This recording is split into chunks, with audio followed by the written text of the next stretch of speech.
નમસ્કાર, હું હિતાક્ષી ચાચડિયા આપ સૌનું સરદારનું સામર્થ્ય નામની સિરીઝના આ 15મા એપિસોડમાં હાર્દિક સ્વાગત કરું છું।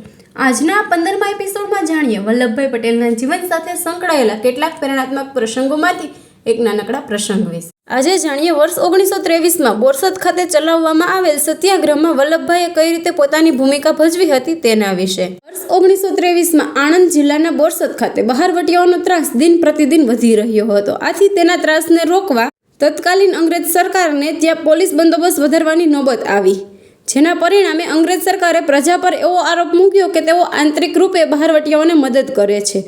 આ કારણે અમારે વધારાની પોલીસ મૂકવાની ફરજ પડે છે, જેની ભરપાઈ માટે સ્થાનિક લોકોએ અલગથી વેરો આપવો પડશે, જે વેરાને નામ આપવામાં આવ્યું હતું હેડિયા વેરો।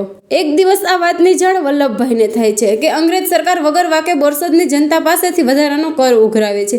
જ્યારે પ્રજા વેરો આપવાનો ઇનકાર કરે છે તો તેમના પર અત્યાચાર પણ આચરે છે।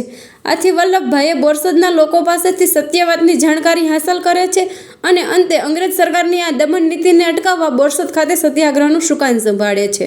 થોડા દિવસોના અંતે વલ્લભભાઈએ હાથ ધરેલ કાર્યમાં તેમની જીત થાય છે। આખરે અંગ્રેજ સરકારને પ્રજા પર લાદવામાં આવેલ હેડિયા વેરો નાબૂદ કરવો પડે છે। આવી જ રીતે વલ્લભભાઈ પોતાની સામે સામાન્ય લોકોની સાથે થઈ રહેલા અન્યાય સામે લડવા હંમેશા આગળ રહેતા હતા। ફરી મળીએ આવતીકાલે સરદાર સાહેબના જીવનના એક નવા પ્રેરણાત્મક પ્રસંગ સાથે। જય સરદાર।